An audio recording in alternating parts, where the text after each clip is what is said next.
The views and opinions expressed within the video content found on the Indie Comics Network are those of the speakers and do not necessarily reflect the views or positions of the Indie Comics Network or its sponsors. Warning. The following live broadcast may contain loud, obnoxious, shrill, and alarming noises that might be considered disturbing, if not outright uncomfortable to listen to, especially if you are wearing headphones. I share my office space with an African gray parrot and two parakeets, and I have no control over their behavior while I am live streaming. Unlike my regular videos, where I have the opportunity to edit them out as best as I can. If you are sensitive to loud, surprising background noises, I recommend either not turning your volume up too loud or watching my edited, pre-recorded videos instead. Viewer discretion is advised. Now, of course, he has been sleeping all this time until the second I go live, and now he's awake and ready to face the world. So the warning still stands. Oh, goodness. Okay, hold on there. Hold on, and poof, there we are. Hello, everybody. Oh, my goodness. So here we are again on there, see, there you go. See, he woke up just for you guys. So here we are on another Wednesday. Hold on, let me Yes, that was the vibe I was going for. Yes, it was always the vibe I was going for. But yeah, I changed up the music a little bit. So, but yes, that's exactly. And yes, and hello, John, and hello, Ephraim. Thank you. And oh, here's Allison too. Thank you. Hello. So, yeah. Just I don't know. It's like a lot going on, nothing going on at the same time. It's been one of those days. But I guess yeah. So I've already shared. It's like yes. So Ephraim, John, and Allison are in the chat right now. James just joined us. Hello, James. Welcome. And yes, and I do see you, the 6 people who are watching me from regions beyond. Thank you so much. If you are joining us from Facebook, if you are joining if you're joining me on Twitter, if you're joining me from Twitch, well, if you're joining me from Twitch, stay on Twitch. You don't need to come over here. Because I can see your comments just fine. But if you're joining me from Facebook, if you're joining me from Twitter, come on over to YouTube. Join my sexy people in the chat, my cheeky little monkeys in the chat. Facebook tends to act up a little bit, and Twitter doesn't even allow you to chat at all. Yeah, but Twitch does. So if you're on Twitch, that's good. That's fine. You're okay. But wherever you are, whatever you're doing, thank you so much for joining me on this Wednesday. Another currently, I don't want to say dreary, because it's just that the sun keeps going down earlier and earlier, as much as it annoys me. So for everybody joining me. Oh my goodness, you're in Machu Picchu. Wow, very nice. I'm international. Thank you. So so for everyone just joining, and for everybody, if you're not familiar with this, with the shoe, it's like hello everyone. My name is Daphne Lage, and I am a cartoonist, illustrator, and comic book artist from New York. I have been self-publishing comics since 1992, and I am known for the furry fantasy adventure Tall Tales, which returns to Kickstarter early 2023 with Tall Tales The Peacekeepers, which is a self-contained story arc in 1 volume. So that will be returning to Kickstarter in, like I said, in early 2023. And I am currently known for my medieval fantasy soap opera drama, Eagle Raven, Heir of the First Unicorn, which if you didn't, if you joined us last Friday, we closed out the campaign on Kickstarter. Thank you so much for everybody who supported the issue 5 campaign. We will be returning to Kickstarter with issue 6 in probably late spring 2023. Haven't decided yet, but definitely in the spring. So thank you so much for everybody who supported it, but we'll talk more about that in a minute. And I am also co-host with Nita Lanning on the Rage Into the Vlogs show every Monday and Friday on the Indie Comics Network, which is also where I am simulcasting this show as well. So make sure that you join us on Friday for an hour-long discussion of whatever we feel like talking about, but it will most likely always be like art related, or comics related. So if you're into that type of thing. And also in the meantime, you can read both my comics, both Eagle Raven and Tall Tales, at my websites, Tall Tales, TAILSonline.com, and egoworks.com, EGOWORKS. And you can also check out all my videos on how I make my comics here on YouTube at my channel at Daphne Lage, Lage Art, which also simulcasts through the Indie Comics Network. So, so make sure you like, subscribe, hit the notification bell, so that you get notified every time we go live with anything. So there you have it. Yes. Oh, yes, Larry, the bird is up just for you. Oh my goodness. Kevin John, master Disney artist Kevin John, joining us all the way from the Sunshine State. No, it was the Sunshine. No, the Golden. No, Sunshine State, Florida. Joining us from California. It's just easier if I say the state. Thank you so much, Kevin John, for joining me. I am completely honored having you here. I hope I'm not too weird for you. Thank you so much, sir. Thank you. It's always an honor to have you around. Thank you so much. So yes. Now I'm all self-conscious. No, I'm not. I'm fine. Yes, we are, sir. Yes, we are. We are all weird and we're proud of it because, in the end, it's our weirdness that's going to that's going to overcome this plague of AI nonsense that we're seeing right now. So thank you so much. And Patrick, hello, Patrick. Yes, thank you. Thank you very much. I am going to bring something, that's for sure. So I'm still, again, not to be boring, I'm still getting used to my OBS setup here. So I got way too much going on my screen right now. But yeah, so a little housekeeping.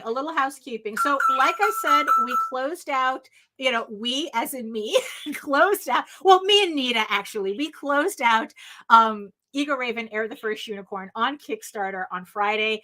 And like I said, I just want to thank everybody, the 173 people who supported the campaign. Thank you so much. We were just one shy of breaking my record. But you know what? I'm really good with it. It's the campaign. I got at least the same amount of people to pledge to issue 5 as I did for issue 4. So thank you so much. I mean, what that tells me is that everybody's coming back, which I really do appreciate. I'm really happy that you're enjoying my work and enjoying my comics. And even though it's like, and even though it's obvious that a lot of you are waiting for the volume 2 trade, which is going to be coming out probably like very early 2024, depending on how my schedule works out. Because honestly, if I can figure to get it out earlier, I will. But I'm trying to keep a more chill schedule with 2023. There's still a lot of campaigns happening, but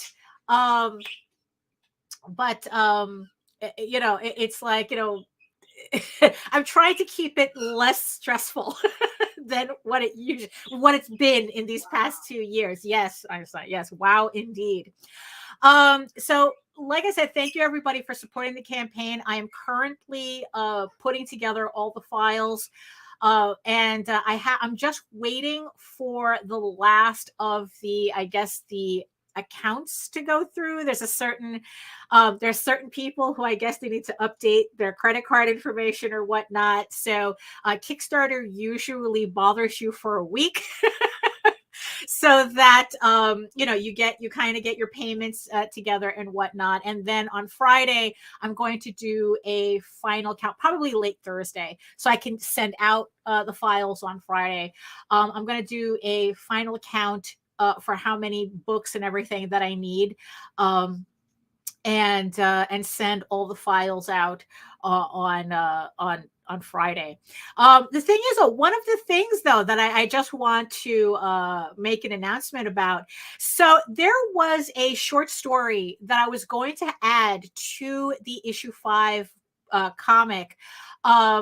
If we had made it to 9,500. Now we were short. We didn't make it to 9,500, but like I said, it's like I was probably being over ambitious on this campaign based on how volume 1 performed. It completely threw off my thought process on it, on the campaigns.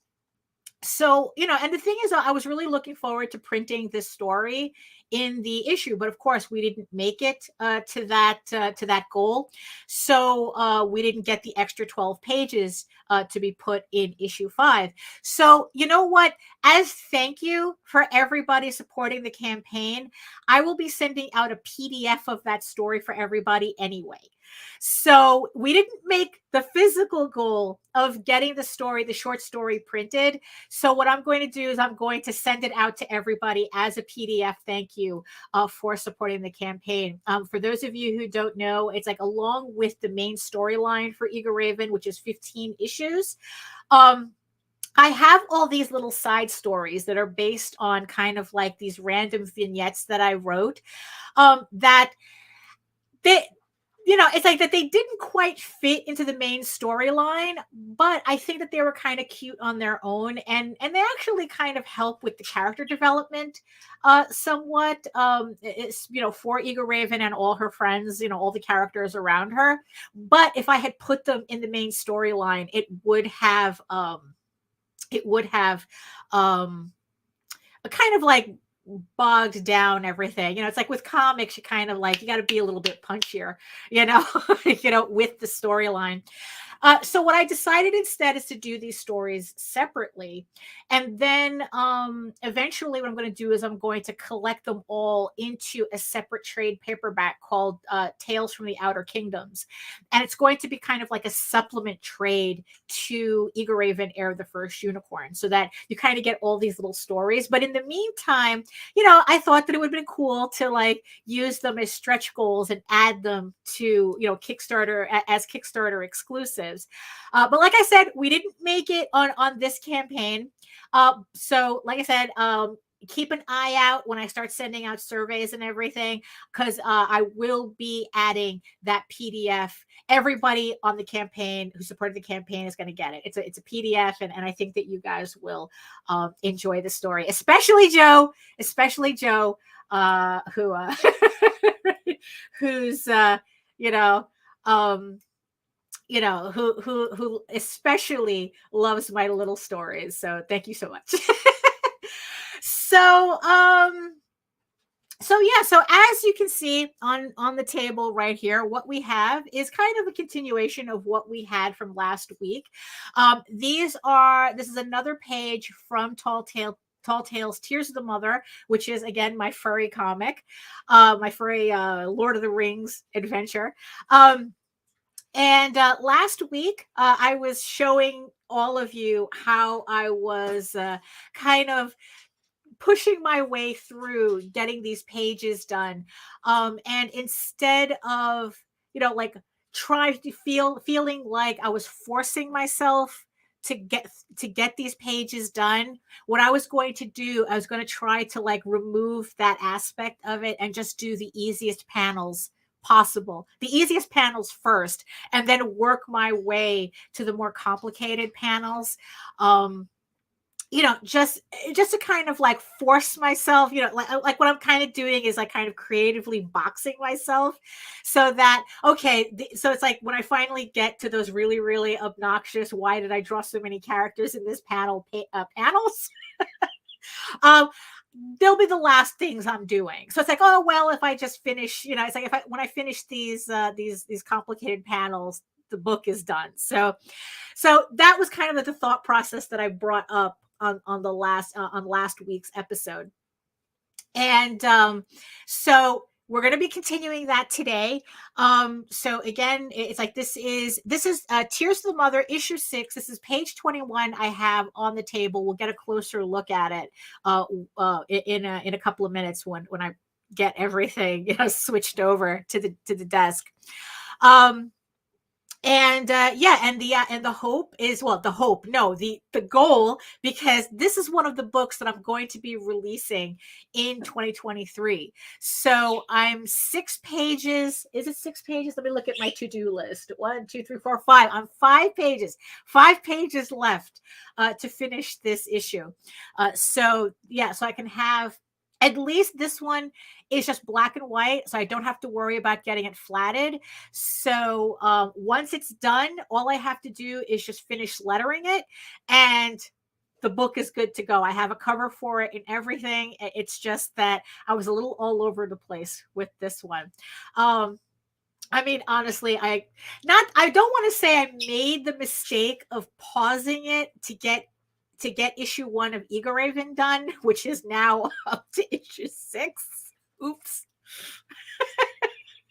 But I think if I had worked my schedule a little bit more optimally, I should have finished this issue a while ago, so that I'm not worried about it now. But you know what? Look, here, schedules being the thing that they are, here we are. Here we are, and thank you, Kevin John. Thank you so much. And yes, sir, if anyone is busy, it's you. So thank you so much for dropping by. Like I said, it's an honor, and you are always welcome in my chat any day. Thank you so much. So we'll just stay with the other master, John Celestri. Hello, John. Yes. The other animation master in the chat, so thank you. And it's like, it's like, he's talking to Allison, getting her degrees.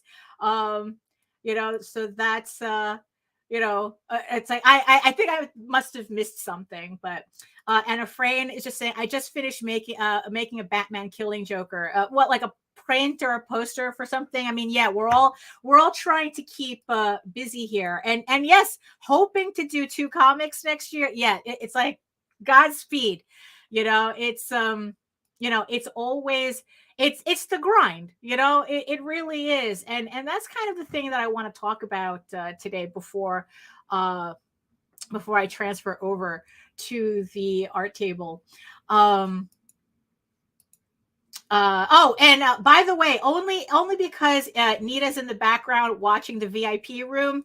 If you see any posts in Spanish, that's my aunt from Spain. So it's just so you know. So don't put anybody in the timeout. That's because they're writing in Spanish. That's one of my aunts in Spain. So my mother was telling me how well, it's like, I don't know if it would be an aunt or a cousin. I'm not sure, because it's my mother's cousin, Lolene.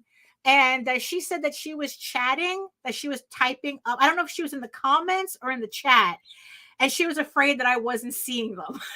So if you like I said, if you see anything in Spanish in the chat, give me it's like I'll make sure, I'll tell you if it's Lolene or not. So oh, it's like, sorry, Efrain, I do not.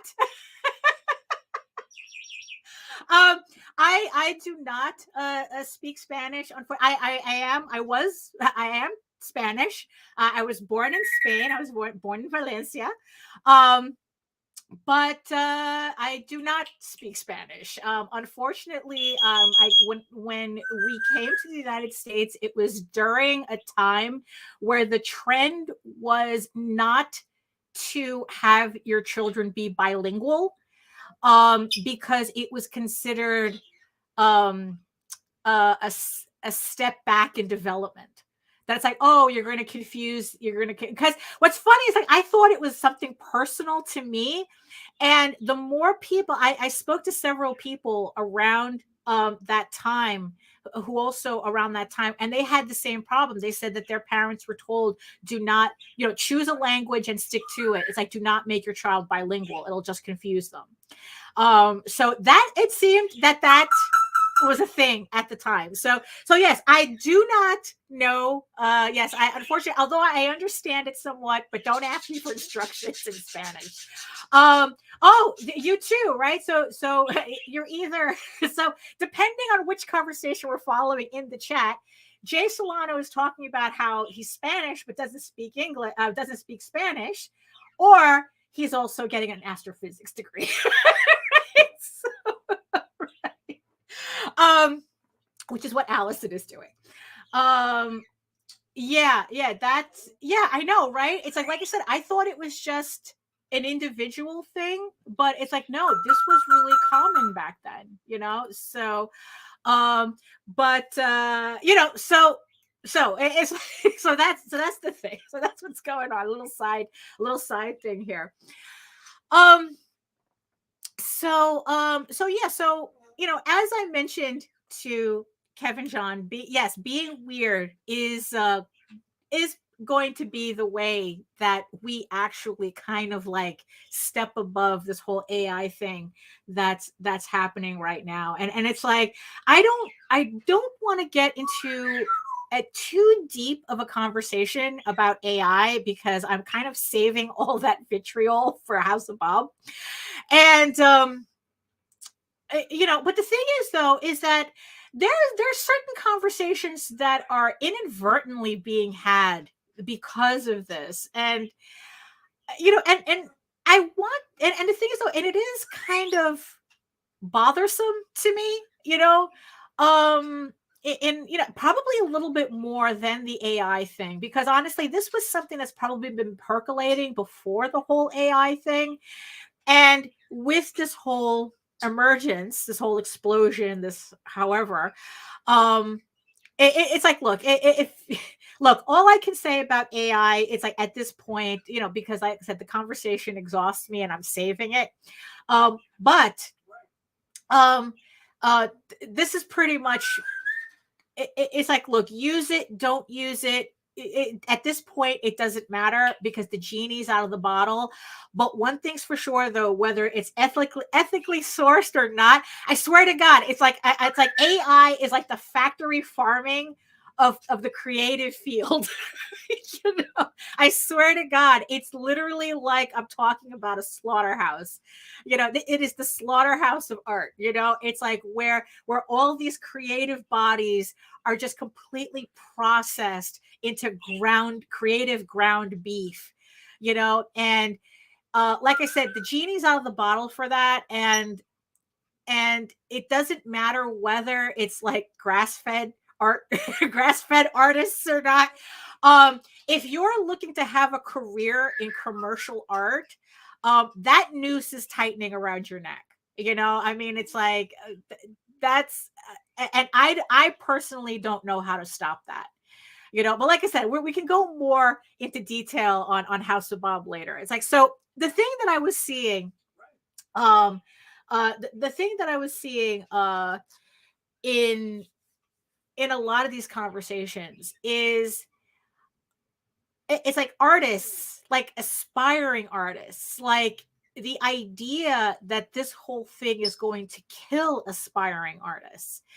And there was like a lot of people that I was seeing going, it's like, oh, what's the point if AI can, if someone can do like this completely over rendered hot mess of a piece in seconds. It's like, and people will, and studios are going to use that, and and publishers and whatnot. It's like, what's the point? And there was like this very odd sense of despair over it. And not necessarily from just aspiring artists. It's just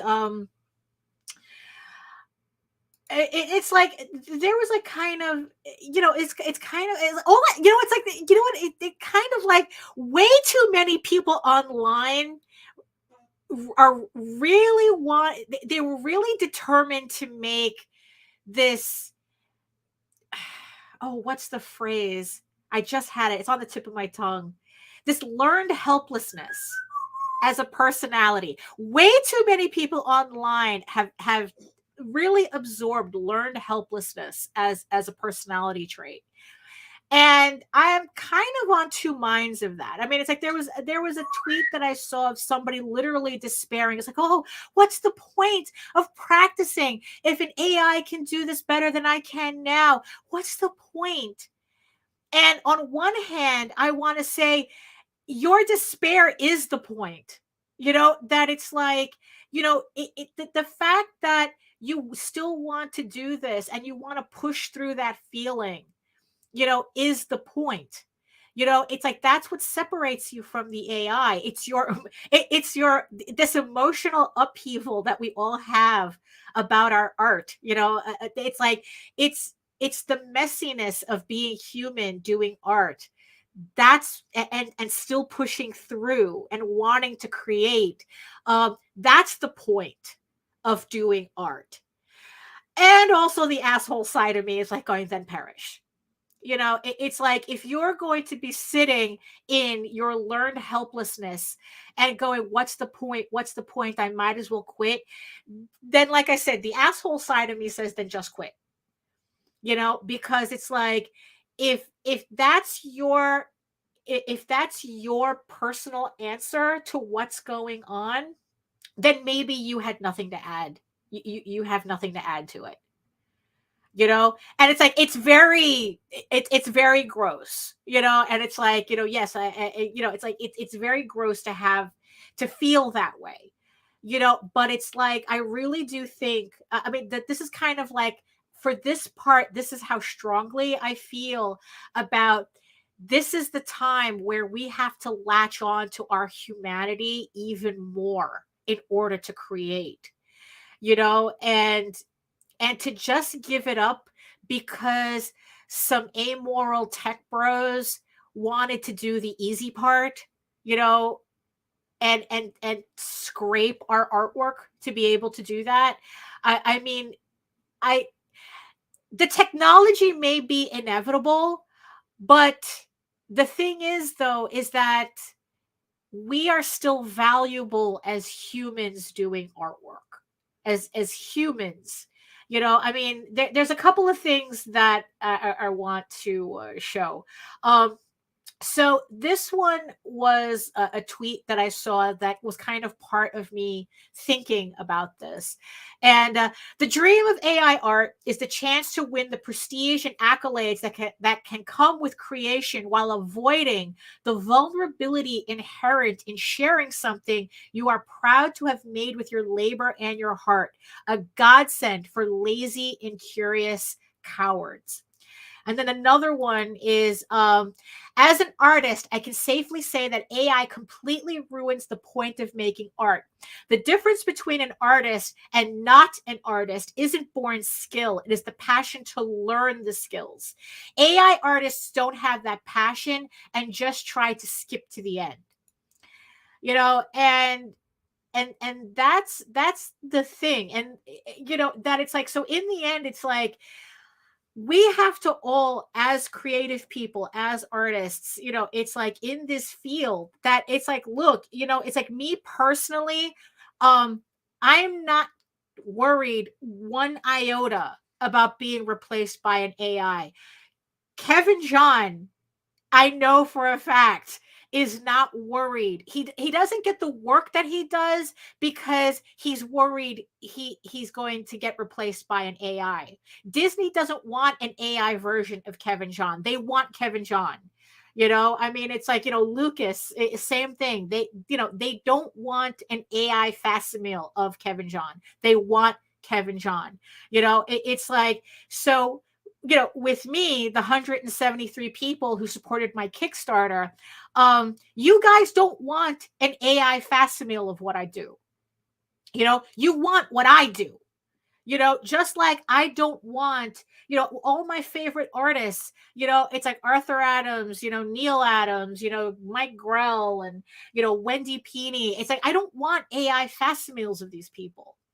It's like, I want the artwork that they made. That's why we collect art books.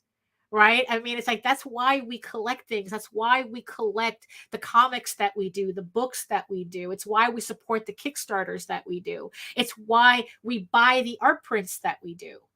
It's like, there's a certain humanness to it that, and hey, an AI isn't creating anything. It's just scraping together bits and pieces of all of our artwork and pretending that it's creating something. It's just pumping out an algorithm. It might as well, it's just ones and zeros to it, and it is what we are uniquely is what's going to get us over. I've always spoken about this from the beginning, that we have to outhuman the AI.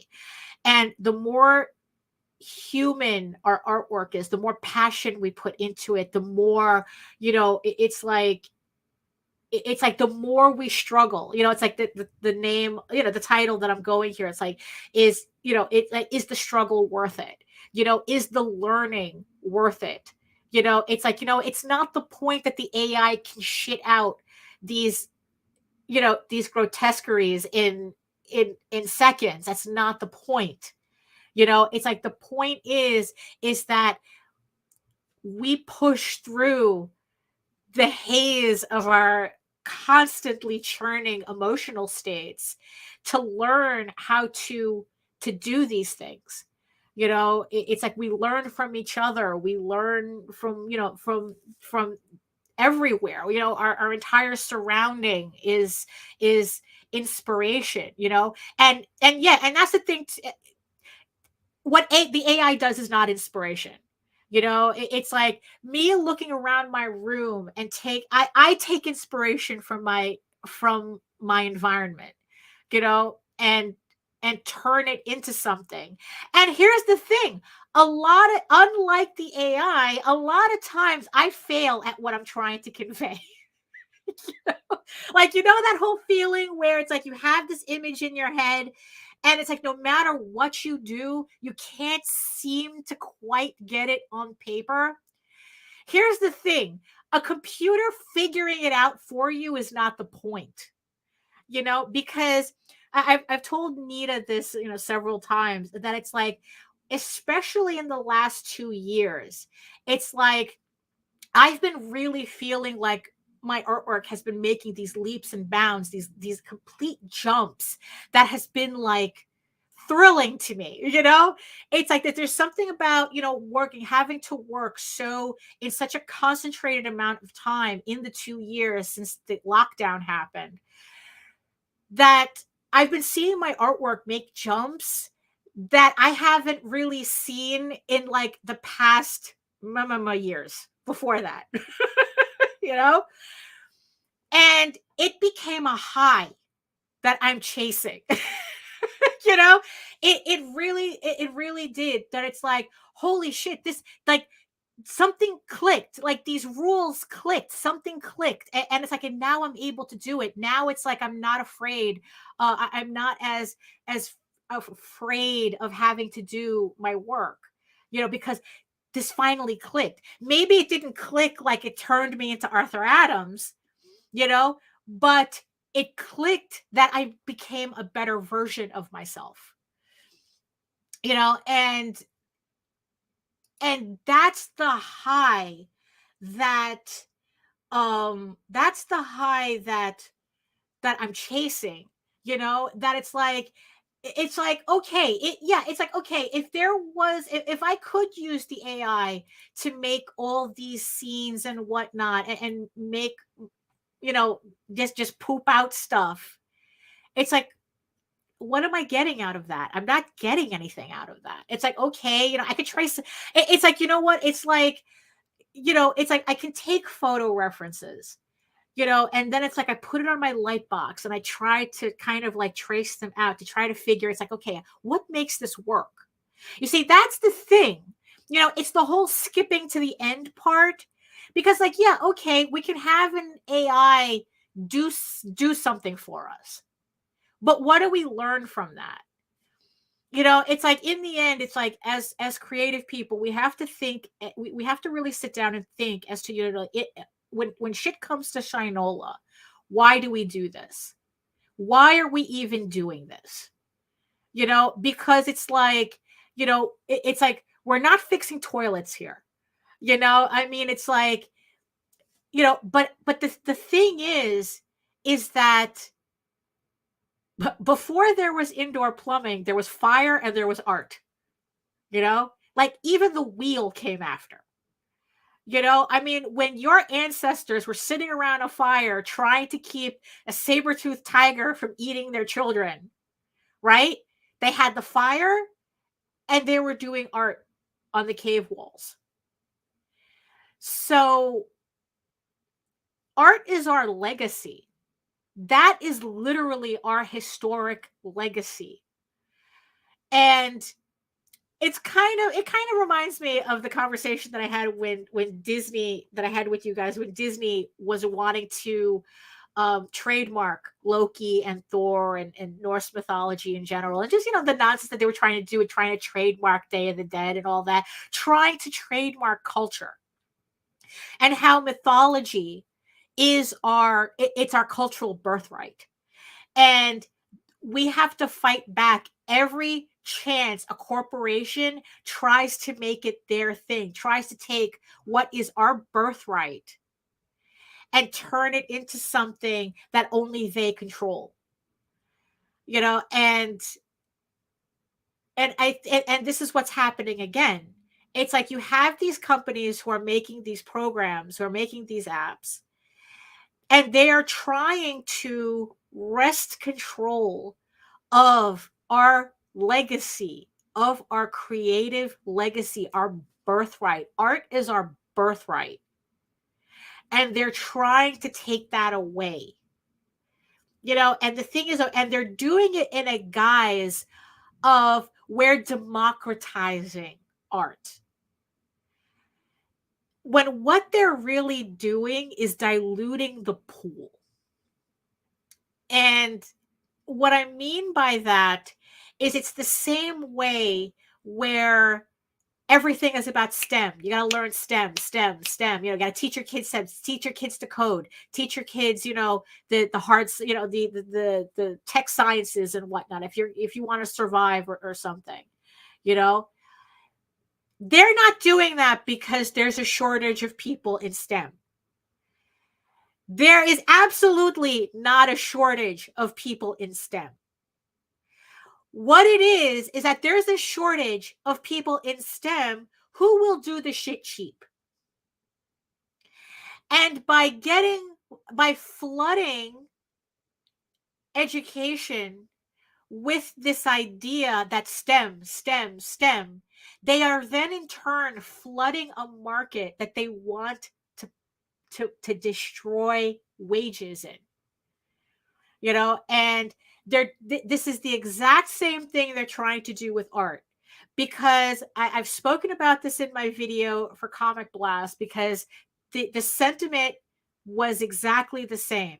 If any asshole can do what you do, what makes it special enough to pay you premium for it? So that's what the attempt is, that they're doing along with this. But again, I'm having a conversation that I didn't really want to get into. But to turn it back to my original point, though. So again, what makes you special? And it's like, your humanity makes it special. The emotional state you put into your artwork is special. It's like your passion is special. Your weirdness is special. Your horniness is special. And that's what makes artwork stand out. That's what make people go, why do I really like that?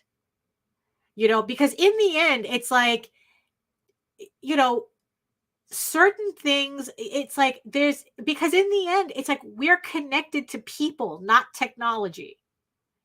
That there's, so we have to really dig deep and understand what it is that we're doing this for. Why am I doing these comics?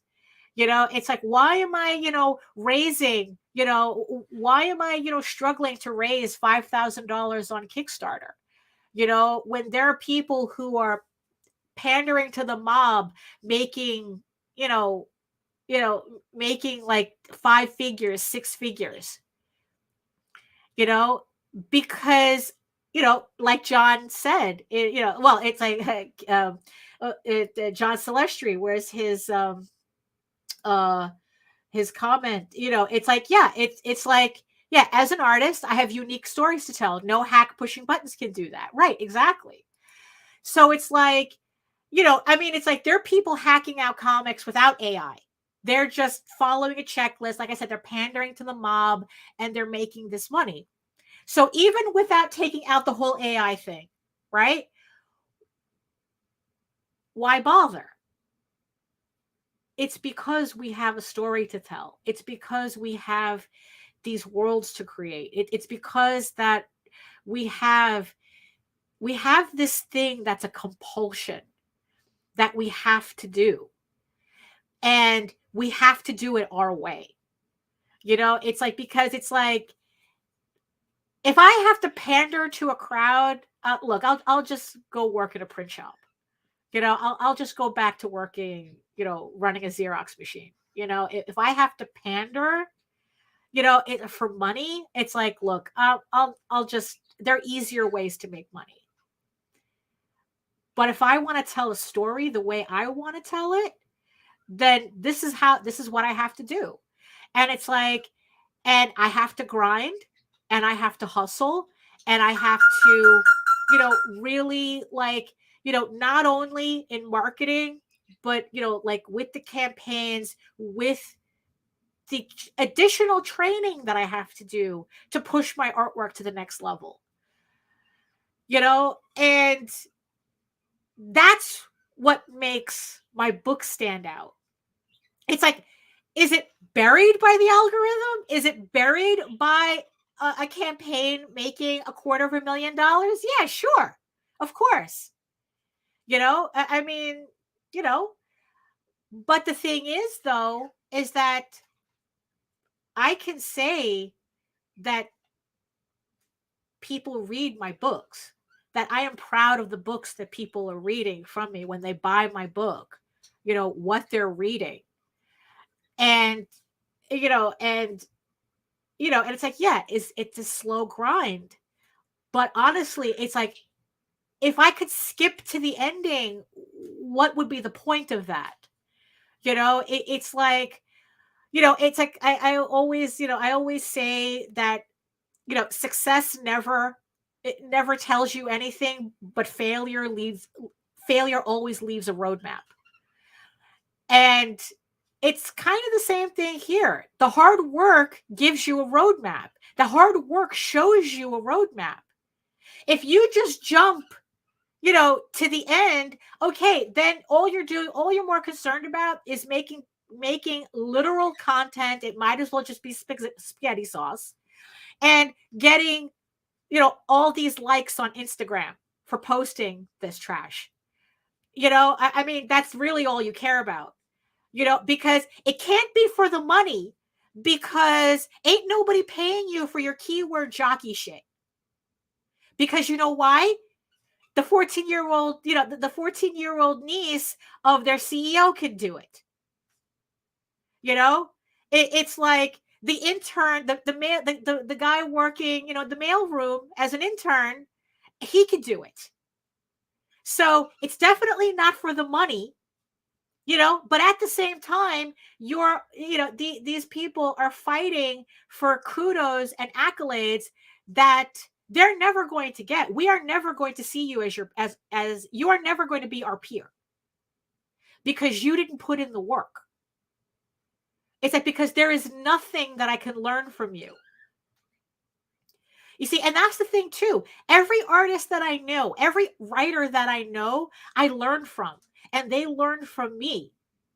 It's like, what am I going to learn from a guy who, I don't know, he's working, he's typing in keywords on a glorified Google? What do I learn from that? And no, there's still plenty, Nita. There's still plenty to talk about, because, like I said, the real the real meat and potatoes. I'm really going to dig in on that. It's like, when I have to reread Umberto Eco's Fascism for me to make my point on House of Bob. Yeah, the big one's coming. The big one's coming.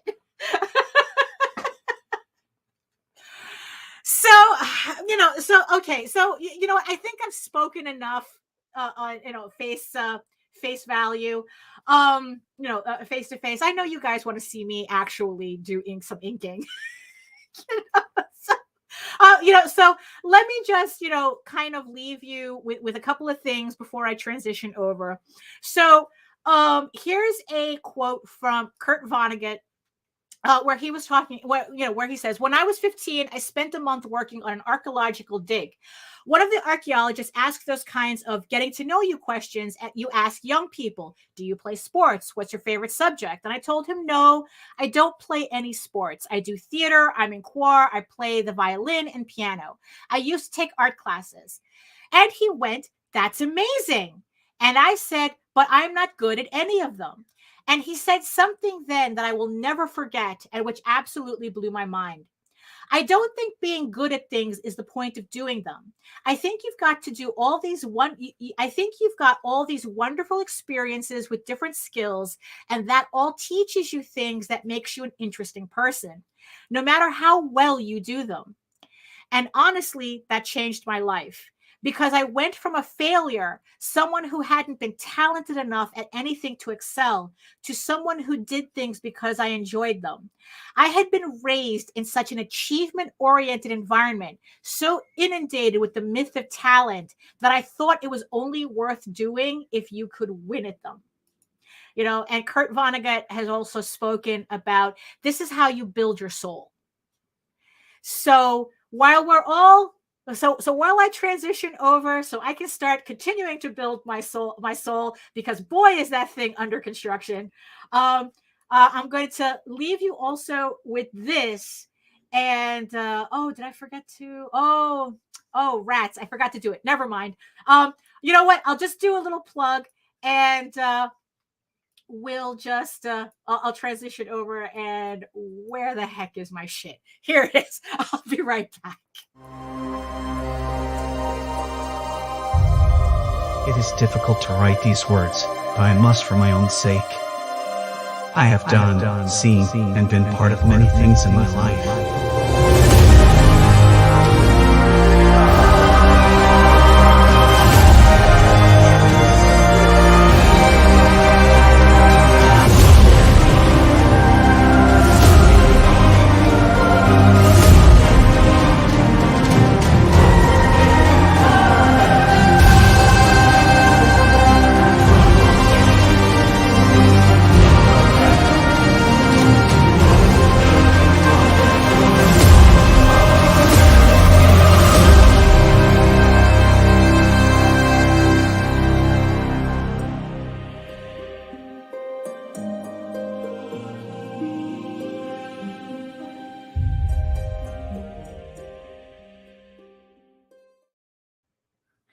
Okay, there we go. Yes, we're fixing that right now, Patrick.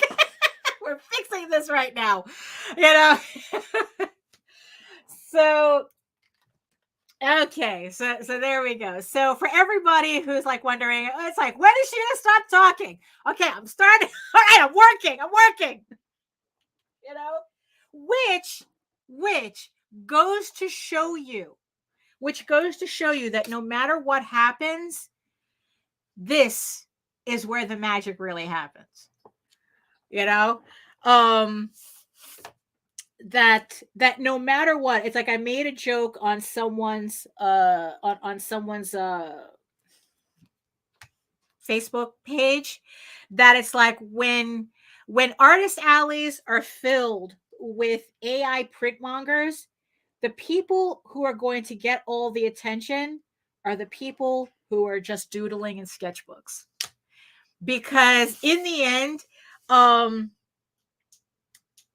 that is still going to be more impressive to people than typing in keywords.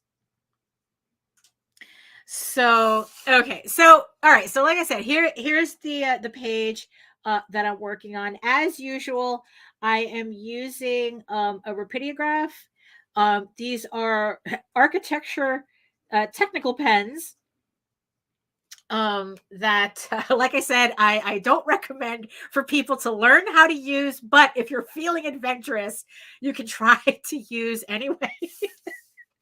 Because they're very messy and not very reliable, but this is what I learned. I pretty much learned how to do this um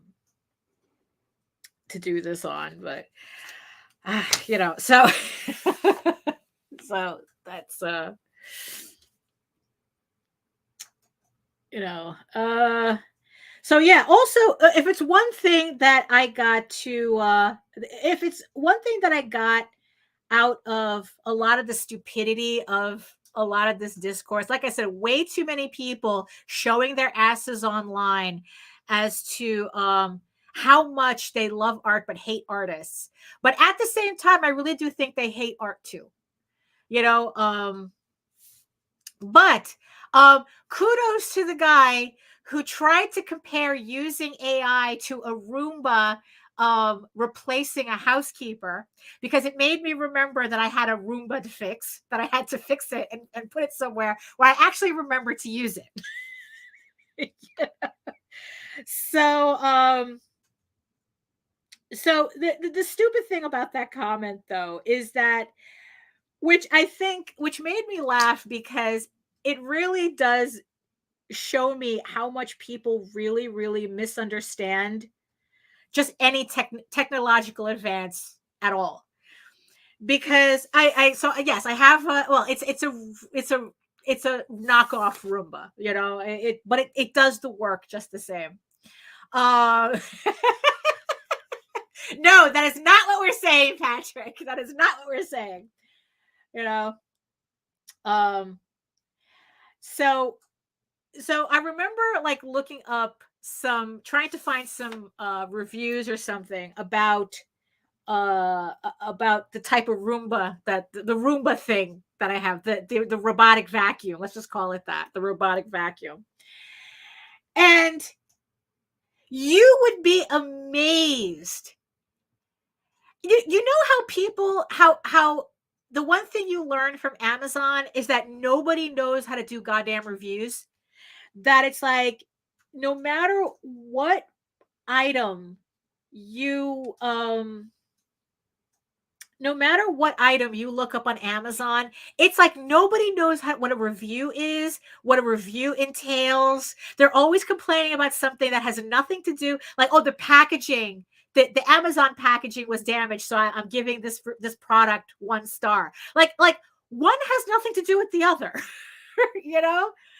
So when I was looking up these I guess it's like I was trying to find reviews or instructions. I don't remember what exactly of how to use this, how to program the robotic vacuum or whatnot. Yes, Patrick, the floor sucky. Oh no, Jake, the floor sucky. Yes. Do they really call it that? Oh my god. It's a robotic vacuum. Let's not get all weird with it, you know?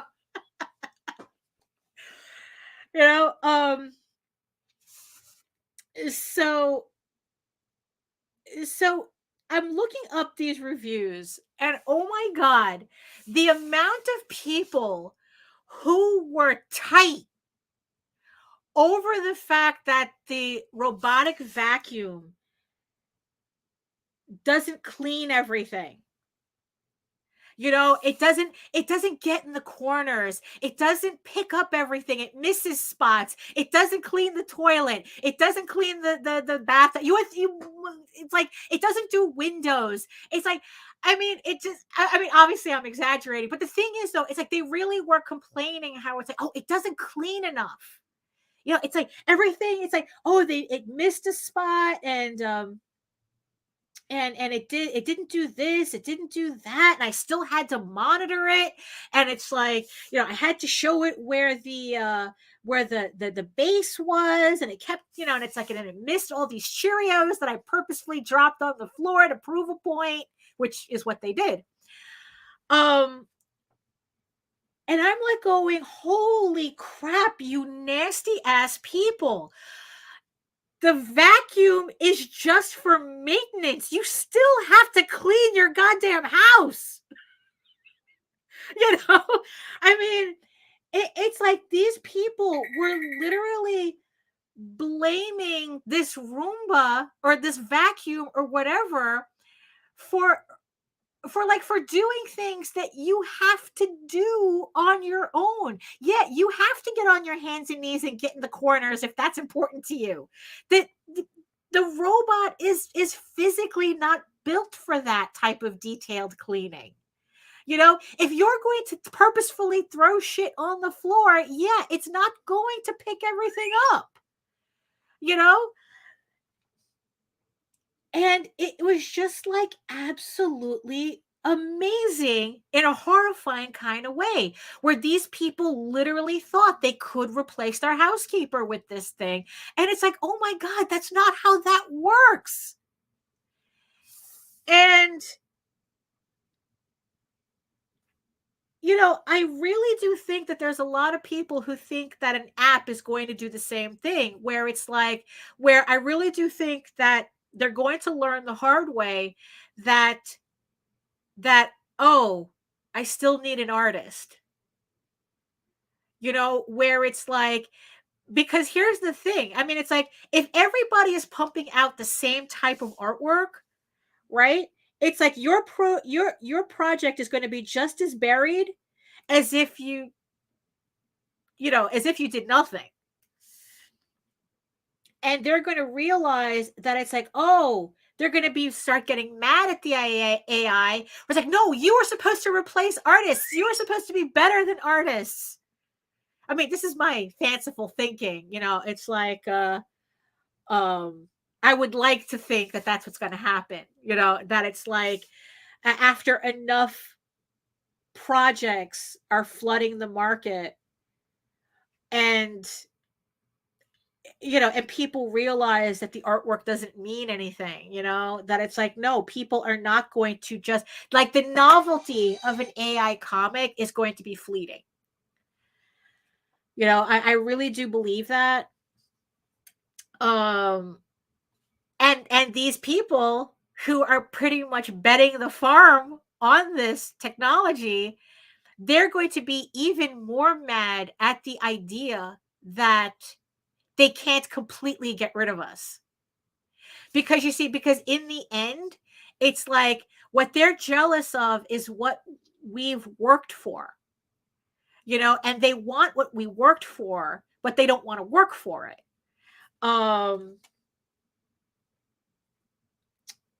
And it's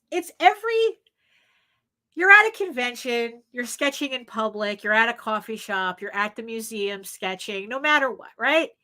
You're always going to get everybody, all of us, we all know this person. Oh, I wish I could draw. Right? I can't draw a straight line with a ruler, We all know this person. We've all met them way too many times, right? Here's the kicker. No, you don't. No, you don't wish you could draw.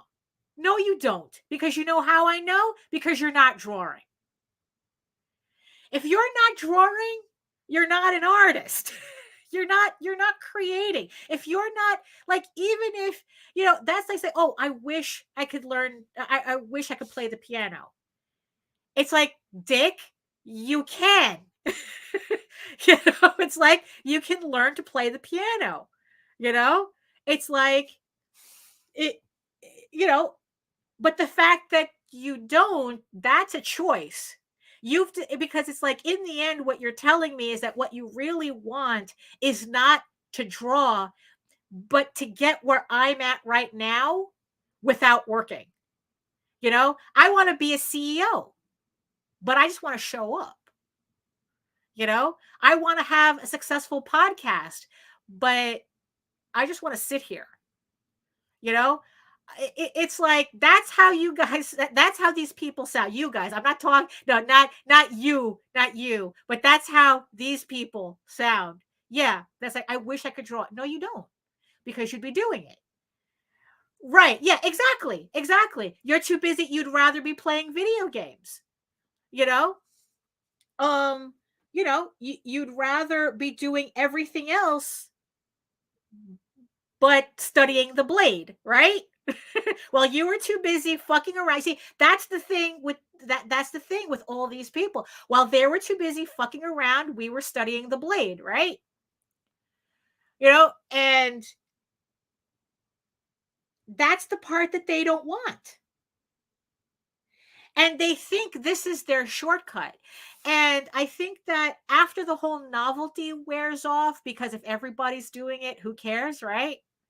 If everyone's special, no one is. you know um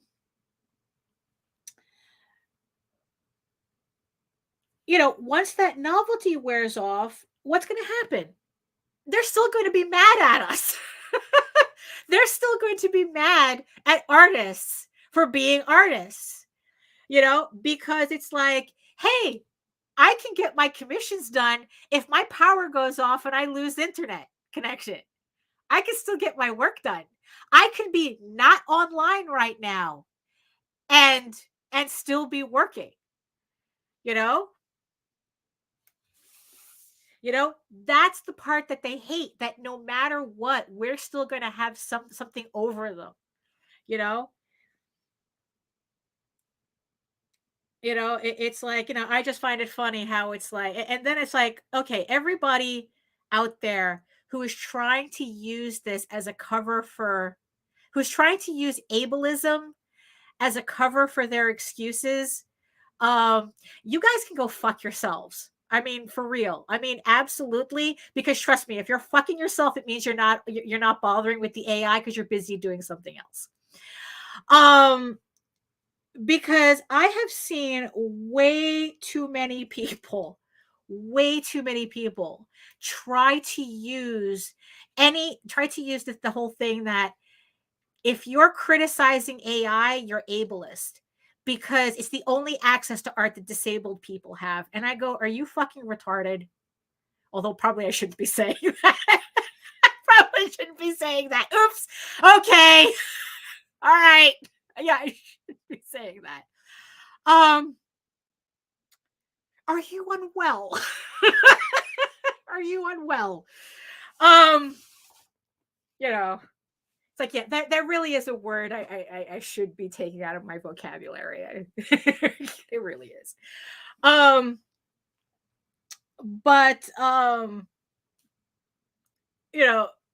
but the thing is, though, it's like, really, it's like, but I mean, but in the end, though, between the two of us, which is more offensive? It's like someone trying to use disabled bodies as a shield for their laziness, for their lack of curiosity, for their lack of ability for their lack of want to actually work for something. I mean, and you know, you know, I mean, it's I really can't stand. I really cannot believe the chutzpah of that. You know, where it's like, really, it's like you really truly believe that for some bizarre reason disabled people have no access, that there are no artists who are disabled. I mean, one person actually tried. I mean, honestly, those are probably going to be the people who are going to feel this really hard, because it's like, it's hard enough getting commercial work, as an able-bodied artist, you know, and mind you, and remember that it's like, yes, this is going to devastate commercial art because they're the largest employer of artists, and it's hard enough to it's hard enough to get that work as an able-bodied person. Do you think they're going to make concessions for somebody who's not able-bodied? But you're going to use that as, it's like there was this person literally saying that they have a brain condition that right, you know and we saw you for 2 episodes doing, not having a problem doing artwork. So, you know I mean, it's like probably the most difficult thing is getting the right camera angles. you know um there was this one person who literally says that they have to use AI because they have a brain condition that keeps them from drawing. And I go, what a coincidence. I have a physical condition that keeps me from playing professional basketball. That's amazing. It's amazing we're able to function, And it's like, it, it's like, yeah, wasn't there a movie about a guy who painted with his feet? You know, isn't there a movie coming out about, about that artist, about the cats? He was a schizophrenic, although the whole thing about how his paintings followed his schizophrenia is fake. That's actually fake. It was actually just somebody exploiting the guy and making this narrative with his paintings that didn't exist. But that's besides the point, though. I mean, it's like he did have schizophrenia, but he still painted. you know, um, and it's and it's just like, right, exactly, like, especially with that outsider art, that's kind of like, outsider art, underground art, it's like, there's an entire art community, an entire art, what's, like, it's just absolutely ridiculous. It's like the stuff that people are saying, it's like, god damn, you're like the art versions of crypto weirdos. you know it's like they really do. I kind of wonder if it's the same people, to tell you the truth. you know they got, they got completely hosed on NFTs and crypto, so now they're moving on to this. I mean, I don't know. um all I can say is just stop caping for billionaires. God, that's so fucking weird. You know, it's like, oh my goodness. But eh, yeah, but it's like just the weird arguments, you know. Um, right, and usually, and you see, the funniest thing was that one of the people using that excuse, that it's like, oh, I have a brain condition that I can't visualize. And then they were talking about how they were using AI to make fanfic. And I'm kind of thinking, not to disparage fanfic, but I kind of think the imagination problem is not is not a defect. you know, um, it's, I don't know, but also the thing is too is that I think that even, it's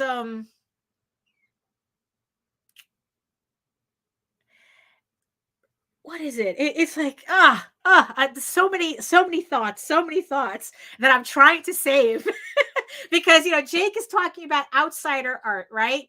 Which kind of lends into my whole like how what we're actually seeing is a form of fascism, But again, I want to save that for House of Bob because we're going to talk about AI art is fascism and why the fuck can't I get good reference to draw dicks? Why can't I find that? We're going to be talking about that on House of Bob. We're definitely going to save that conversation for House of Bob. So,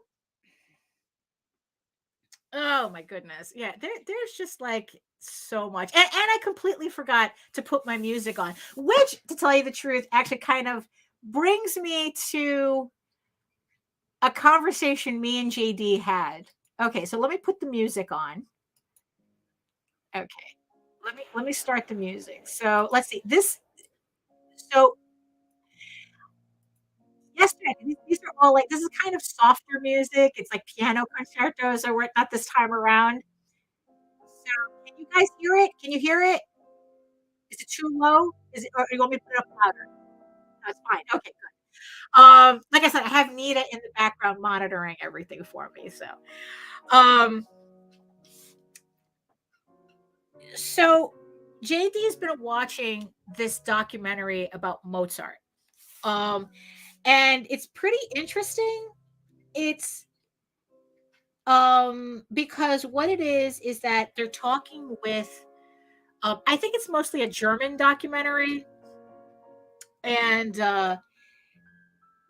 it intersperses the I wouldn't call it an interview as much as it's actually kind of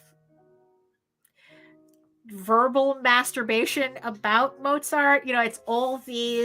Um, it's all these musicians, opera singers, um, just gushing about how brilliant Mozart is.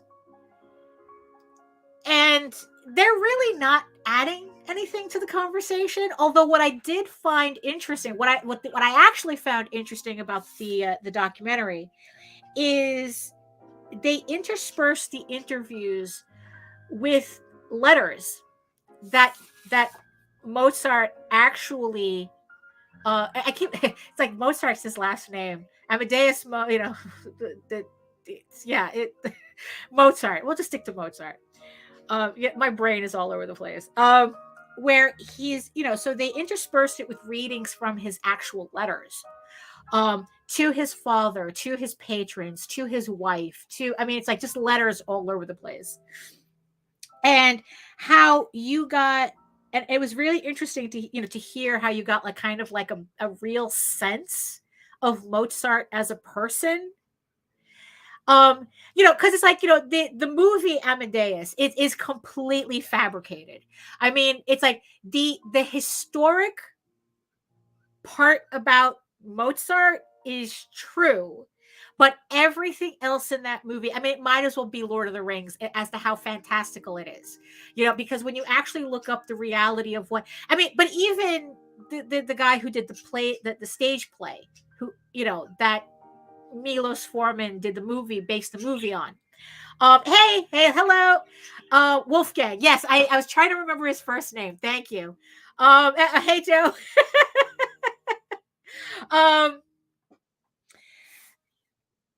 um, yeah. So even the person who wrote that, he really wrote it. He wasn't writing a biography of Mozart as he was writing kind of like a cautionary tale. He was writing a fable using Mozart and Salieri as catalysts for this story. But it's not a documentary. There's absolutely, like I said, there's a lot of reality in Mozart in the movie, but that's pretty much it.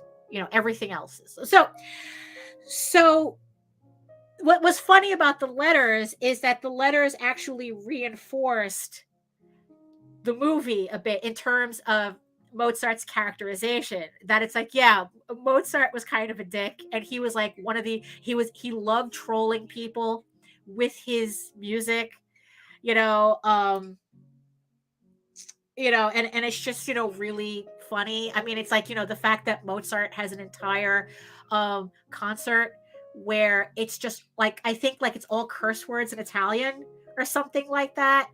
And like it's about bowel movements. I mean, it's just like, this is, and then it's like, to hear them say, oh, the man was brilliant in this, that, and the other thing, and then that's the piece they come on. It's like, even from the grave, he's trolling everybody.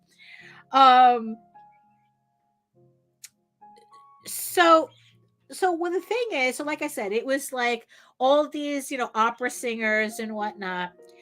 And, JD turned to me and he goes, you see all these people, like you see the people playing Mozart's music,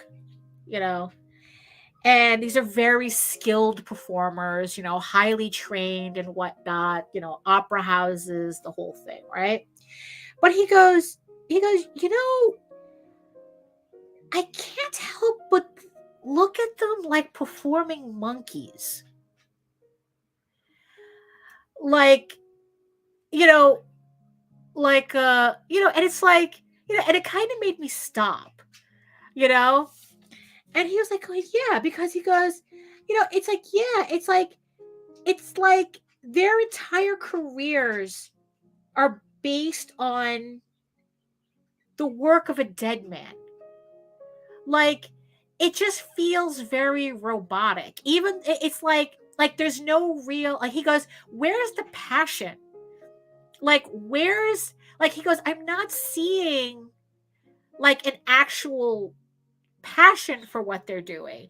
I'm just seeing very highly trained people performing something that someone else did. And I really had to kind of like stop and think about it, because I actually knew what he was talking about.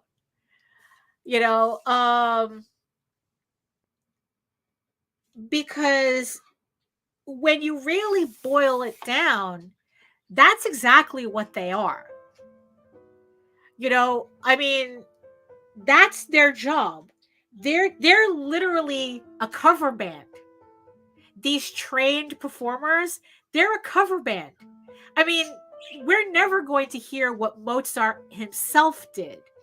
So we have to depend on these people to translate his work as accurately as possible for us to really like, okay, this is how it sounded, right? Now, here's the thing though. When it comes to music, written music, all the instructions on how to play the music is right there. How fast, how slow, how long to hold a note. It's like it's all there. So technically, the most skilled of these musicians are the ones that can translate Mozart's work as accurately as possible. But it's not original. And that's, and it's kind of weird to say. Well, that's a good point, Joe. It's like how much of it is the performer's interpretation. Well, here's the funny thing. When people are paying money to hear Mozart, they're paying money to hear Mozart. Maybe there might be some flourishes or whatnot. But the thing is like I said, it's like the most successful performers are the ones who can perform it the most accurately, because it's Mozart they want to hear. Yes, there are more famous performers, and yes, maybe they add. Maybe I'm being unfair with this comparison, now that I kind of think about it, because I don't know much about, I don't know enough about musical performance to see when a performer is adding their own flourish to it. That's the thing. I don't, I would have to have a basis of comparison for that, and I don't have one technically. I mean, it's like, um so it's like, so, like the closest, I mean, I don't know, would John Williams play Mozart differently than maybe Bruce Hornsby? I guess, but they're playing Mozart, but they're not playing Mozart in the way that most people want to hear it, you know? So I really do think that that's kind of a thing. Um,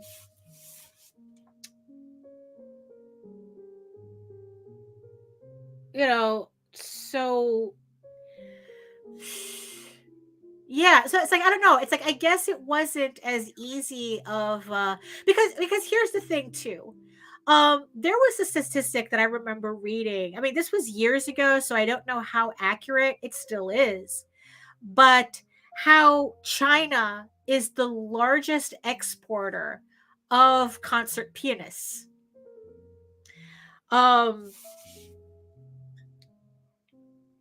and the implication of that, right, is that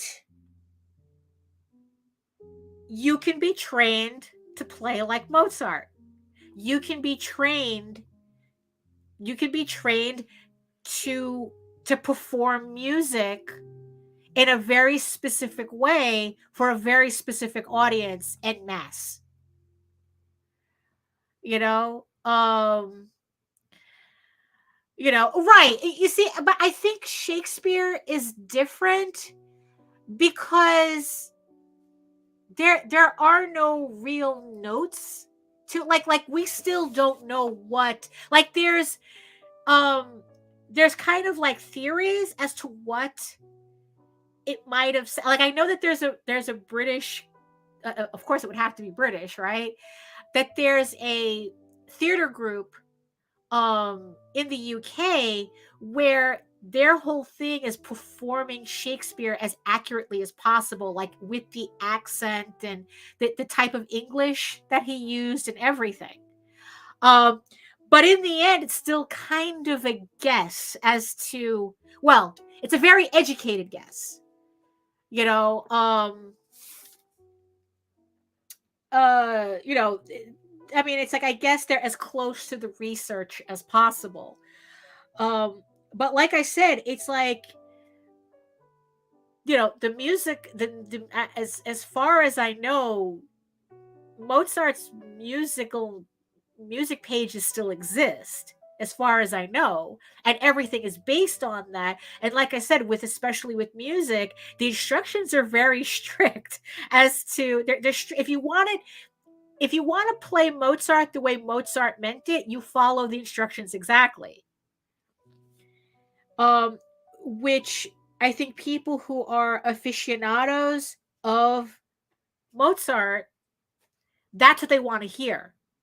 They want to hear Mozart's passion. They don't want to hear your passion.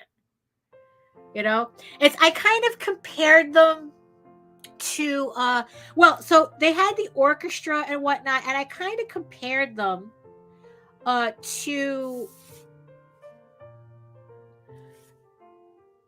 those artists who all they know how to do is ultra realistic drawings. We've all seen them. That's another trope, It's like, we've all seen them. Oh, look at how realistic they can do. They're almost like a Xerox machine, blah, blah, blah, right? But they can't do anything else.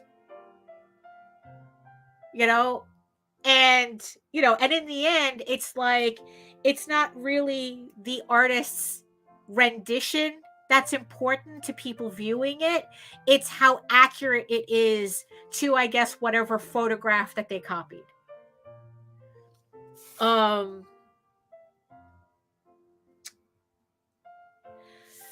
So yeah, so it was kind of like a weird conversation, because it's like, it's like, because that's the thing. It's like, so, because it's like, on one hand, you know, it's like, we were talking about outhuman. How do you outhuman the AI, right? You have to outhuman the AI, right? But here we were watching this footage of these concert pianists who didn't feel human. They're playing Mozart. They're doing all the affected, and which I told Jose, it's like, that's the reason why they do that bullshit. It's like, they're like, oh my God, it's like, we're feeling no, you're not. You're performing for the audience because that's all you have. That they come out, that they're insufferable douches, it's like that whole shit, you know, um, that's the act, you know, um, it was just kind of like, yeah, it's like, so it's just really funny that it's like, here they're playing the most kind of like some of the most passionate music you could listen to in the most unpassionate manner. Like, it might as well have been a job for them. And it's weird, you know? Um, you know, um, it's like, so it's like, you know, uh, it's just, yeah, right. You got it? You got it? Okay. All right. Um, so it was just yeah, it was just, so it was like kind of like a weird conversation, because it's like they're so highly trained that they don't seem human. Hello. So yeah, I don't know, I don't know, it was kind of, so I think in the end I ended up, we kind of like were having a conversation about the opposite point. About about creating and whatnot, and you see, and that's the thing too, because it's like, you know like, I don't know these people, like, maybe they do write their own music on the side and whatnot. It's just that playing Mozart is what they do as a job. you know do they really have a passion for Mozart? I don't know. They seem to have. I mean, granted, probably in too much of an academic sense, um because that's what they really came off as to me. um that when they're talking about Mozart, it just seemed more academic than anything else. um so it's like, okay. So yeah, so that was just like kind of like a weird, yeah, so it's kind of a weird documentary. I think, I don't know where he was watching it. um I wasn't paying attention as to where. um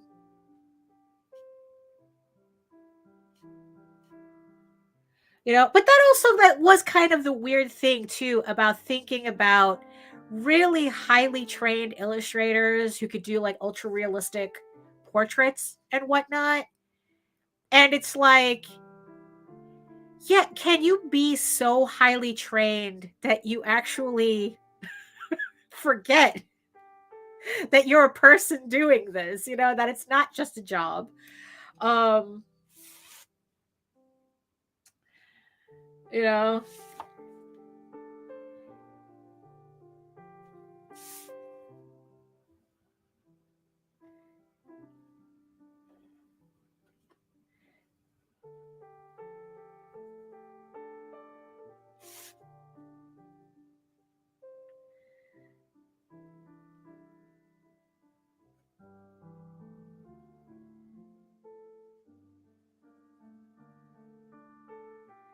You know, that you can train yourself out of your humanity, I guess. I don't know. It's very strange.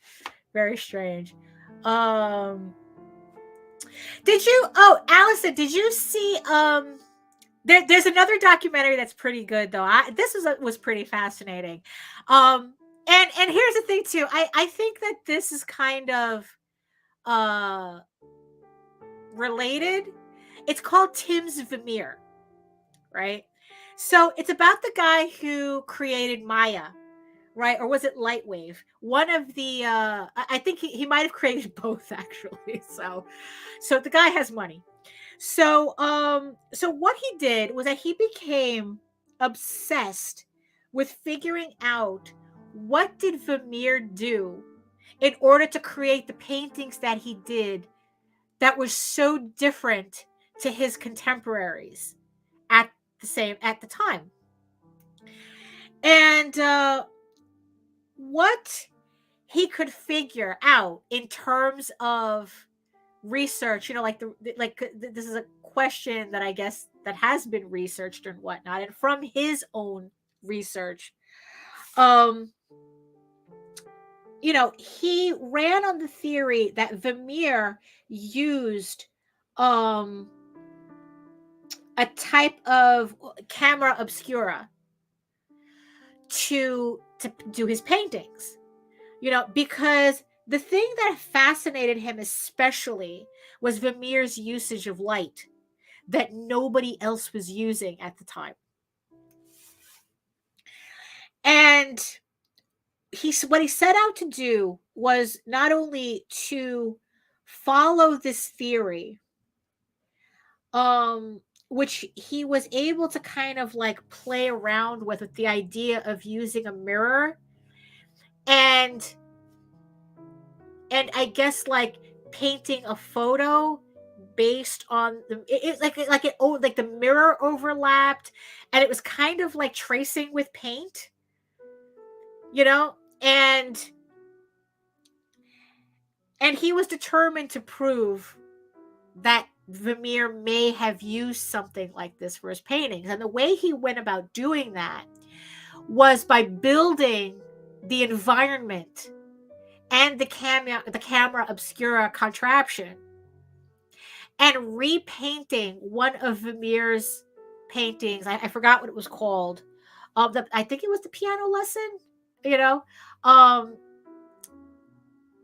by repainting a Vermeer, and showing that he could that he could do that it's like, that it's like I can, and it was pretty interesting because it was I think it took him about like 2 years to do it, because he was talking about building a set. He had to build the set, because the idea is that that's what Vermeer did, that he had everything set up. He had the models and whatnot, and then using the camera obscura, which reflected onto his canvas or something, and then he was able to paint accurately what he saw, in the setup. And and it's like he even went, but here's the thing though, it's like, yeah, he was like, he even got special permission from Queen Elizabeth, because she owns the painting and it's not public. So he had to get a special invitation from Queen Elizabeth to actually see the painting in person, so that he could study the brushstrokes to kind of figure out what, it's like he didn't just like trace a Vermeer and say, okay, this is it. This is how he did it. Oh, I painted a Vermeer. I mean, this guy was like, no, it's like it had to be more than that. It had to be more than the camera obscura. It had to be more than this. And yeah, and it's like, spoiler, he painted a Vermeer, because, and he's even more convinced now that this is probably how the painting was done, because there was a flaw in the painting that unless you knew what you were looking at, you would have never have guessed, you never have known, it's like the average person, not even, but not even an artist, if they didn't know, would know that this was a flaw. And what it is that he found a distortion in the original painting that could only be caused by the image being reflected onto a surface. There was a slight curve in a pattern. I think it was on the piano. And by accident, he recreated that flaw. And it was just like, and it was just like an epiphany for him that it's like, holy crap. I mean, did he really do this? And and it was just like really fascinating. But here's the funny thing, right?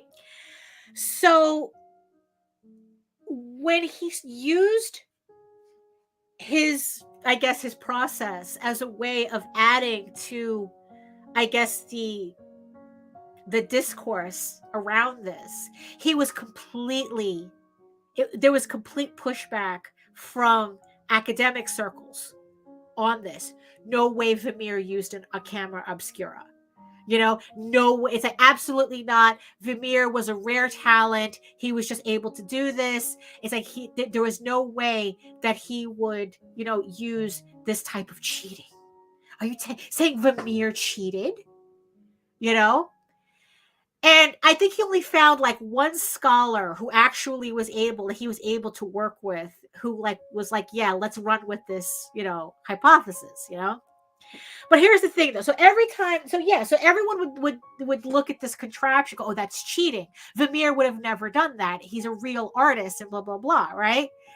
But here's the funny thing, though. The contraption was the only thing that he didn't do that I wish that he did, right, was I was curious as to how accurate this contraption was.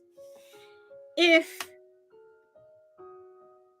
a person who is not familiar with painting at all, because the thing is, though, this guy, even though he's an artist in his own, as from what I remember, like, he's an artist in his own right. Like, he didn't just decide to pick up painting to do a Vermeer. We're all working, sideburns, we're all working together. That's good. So, you get to work too. So it's not like, he didn't know what to do, he was just, it's like, no, it's like, he was an artist, so he was familiar with this. My question was whether the camera obscura contraption would have allowed someone who's not an artist to paint a Vermeer.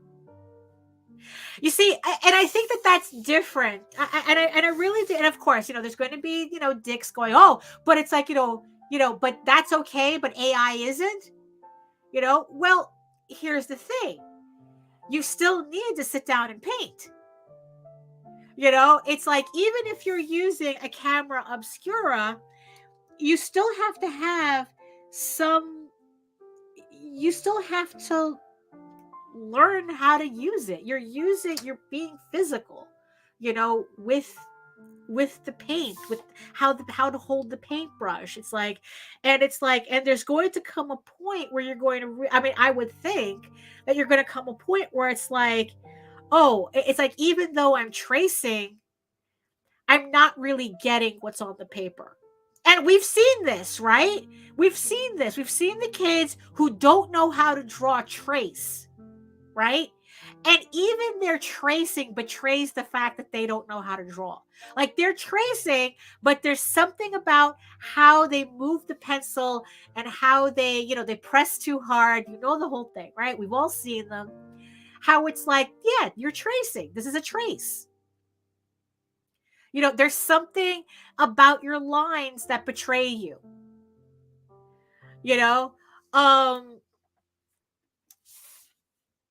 And then it's like, but the thing is that the idea is that they take that tracing and then they build on top of that. They take the camera obscura and it's like, well, I'm tracing a Vermeer, but I don't know what I'm doing.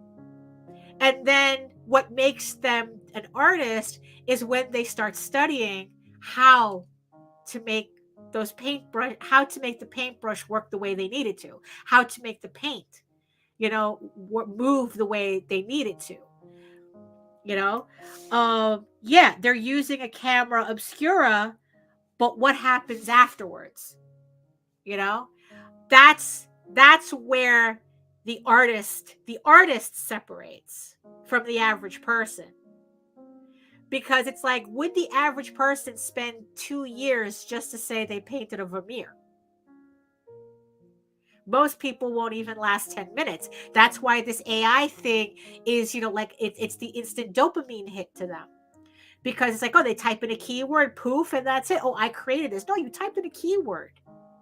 What's funny? I learned a new phrase today.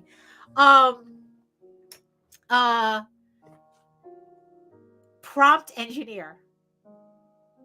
And I swear to God, it's like, if they weren't offensive to artists now, they're definitely offensive to engineers. Just for that shit. It's like, oh, typing keywords in Google makes you an engineer now. Oh, but my point is that, so everyone would argue about how the camera obscura was cheating, right? Meanwhile, I'm watching this documentary, and I'm like going, holy shit, that's a great tool. It's like, it's like, that's a really awesome tool. And it's like, we've all had variations of that tool, right? Remember the little toy with the mirror on it, and you would put the image and then it would reflect it, and you would like honestly, it's like, come on. It's like, that's a really, it's like, yeah, that's an old school tool. Now it's like, I print stuff out and I put it on a light box, and I trace it, try to figure it out and whatnot. Oh, and here's the thing too. There's nothing wrong with tracing. I think that there's it's the whole thing with using reference or whatnot. There's this ridiculous idea that that's all cheating and you're not a real artist if you do that. But the thing is, though, it's like, look, it's like, it depends on how you use it. If you're going to trace something, if you're going to trace something and you're going to pass it off as your own, yeah, you're being shitty about that. But if you're going to trace something because you're trying to figure something out, which is what I do all the time. I'm trying to figure out, okay, how it's like usually I use it for like backgrounds, like architecture or something. It's like, okay, what's going on here? I don't understand. I'm looking at a photo. I don't understand what I'm looking at. Print it out, tracing, put it on the light box. Okay, what's going on? Oh, okay. All right. I see, and and then it's like, you kind of you build from there. Because here's the trick though. Here's the thing. Never trace buildings. Never trace buildings, because the camera flattens the perspective. So you still need to be able to know how to adjust the tracing so that it looks correct. Because the camera, yeah, it's like, it's kind of weird how it's like, you can follow all the lines directly, exactly the way it is in the photo, and then you're like going, why does it still look wrong? I traced it. How does it look wrong? And it's like, right, because the camera is messing you up. You still have to know what you're looking at, which is the whole training stuff. It's like, are you willing to train yourself? Are you willing to learn these things? And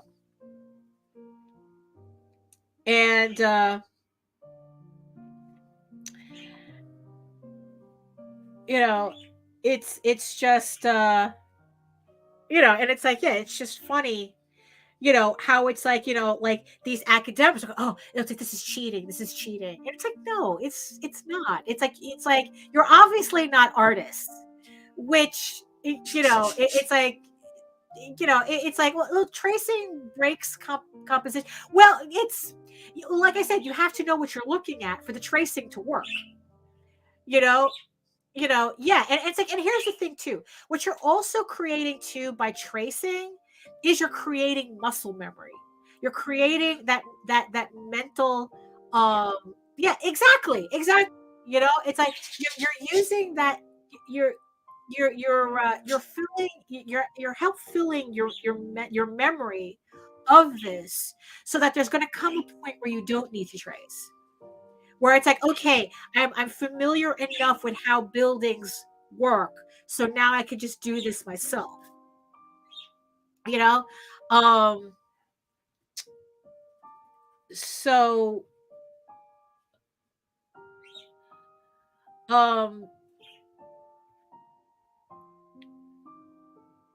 so yeah, so it was just like really funny, because it's like, all these academics were saying, oh, that's a cheat, and it's like, obviously you don't know any artists. you know which also dovetails into the not related conversation about how many academics in art are not artists themselves, um which goes into an entirely wonderful series of documentaries about art forgery. I mean, it's like, if there are documentaries that are fun as hell to watch, is watch any documentary about art forgery. um One, there's something absolutely funny with swindling people with more money than sense. um it's like, look, I'm not crying over billionaires, fuck them, I'm not crying over them, so more art forgeries. um the only thing, though, is that you watch enough of these documentaries and you kind of wonder how full to the brim actual museums are, full of forgeries. um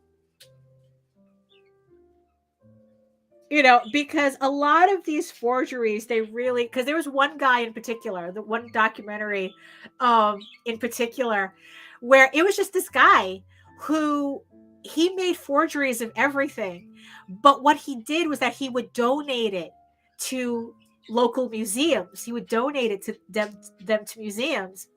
And what he would, and the thing is, what he was doing, because he hated the fact that museums were run by people who weren't artists. Like, they all had like art degrees in theory, but none of them were artists. So he decided to make it his mission to create these forgeries and donate them to museums to prove that these people had no idea what they were looking at. And the fact that a lot of his forgeries would actually make it through the process and be put on in collections. I mean, it was the ultimate troll. I mean, really, it was just like, he was like going, it's like he literally he showed how he did a Picasso on Xerox paper, that he forged a Picasso on Xerox paper, and it actually got through the museum's process. It ended up in their collection, or something. And it's like, he's like, oh yeah, and he goes, oh yeah, the original is made with charcoal, but I'm just going to use colored pencils because they don't know what they're looking at anyway. They don't know the difference. And it's just absolutely hysterical. And the funny thing is that, of course, once they found out that he had flooded them with forgeries that they were putting on display, they were trying to go after him, that what he did was illegal, and stuff like that. And the thing is, though, is that even the FBI went to them and said that there's nothing we can do. He gave you these pieces for free. He didn't make money on anything. So it's technically, what he did is technically not illegal. It's not like if he had sold the pieces, then yes, because technically the forgery is in the signatures, not in the actual artwork. That's another documentary, Beltraki. That's another documentary. you know, um, that man went out of his way to make millions on forgery. So different motivation there. But it was just really funny. Just Yeah, and it's like, yeah, that he was just completely trolling these museums. And there was nothing they could do about it because the FBI also told him, it's like, look, you're the museum. You're the ones who have the ability to, you know, to tell whether these pieces are forgeries or not. That's on you. You know, the fact that you're saying that these are real when they're not, that's actually a you problem, not a him problem. He just donated the pieces to you, right? Um, well, yeah, because that's the thing. That's theory. I guess theory is easy. I mean, it's like, because that was also the thing with the Mozart documentary. A lot of theory, a lot of conjecture, a lot of theory. You know, um, you know, um, so it's like, which only kind of added to the sterile nature. Yeah, it's like, that's the thing. It's like the very sterile people talking about Mozart's passion. I mean, it's just very weird, you know, and in German, you know.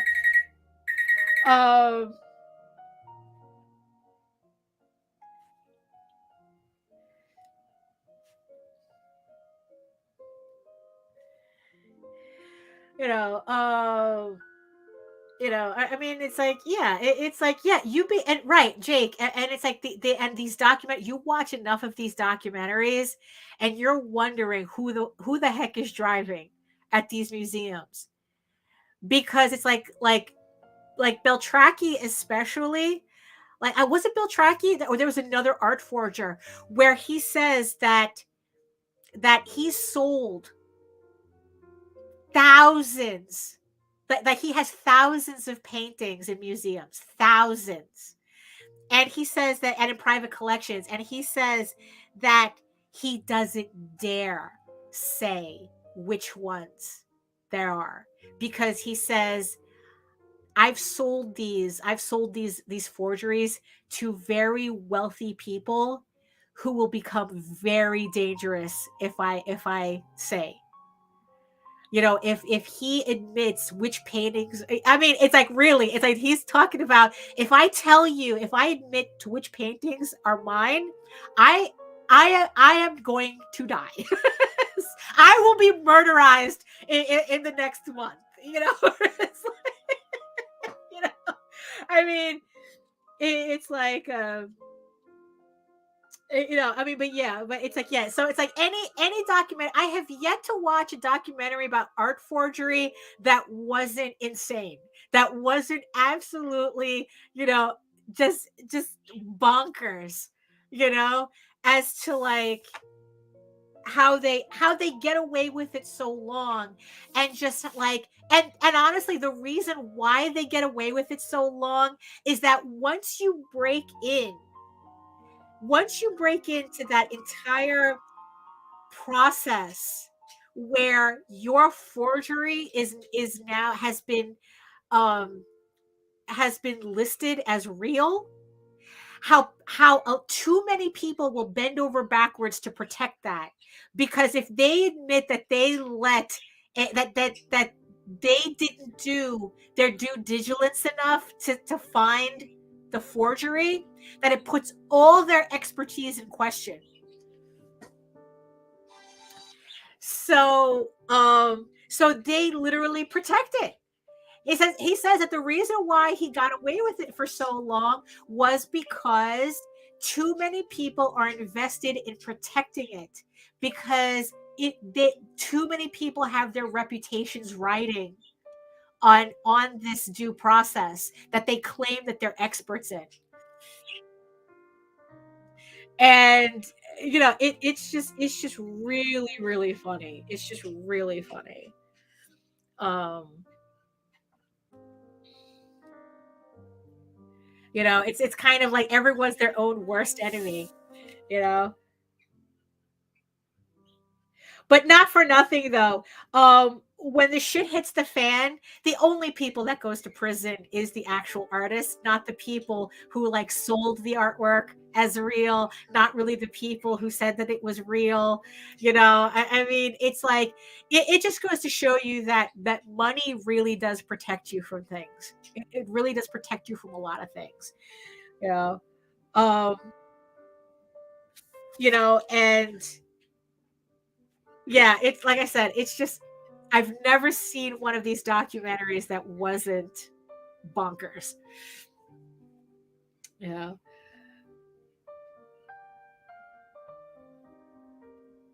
I mean, honestly, AI wish it could be this interesting. I mean, really, it's like no one is ever going to make a movie about an AI art caper. I mean, it's like could you imagine what half the what no one, no, nobody. It's like, yeah, it's just yeah, in the end, in the end,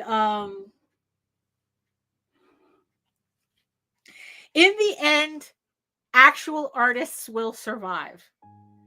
The problem is that we live in a capitalist hellscape that look, it never valued what we did.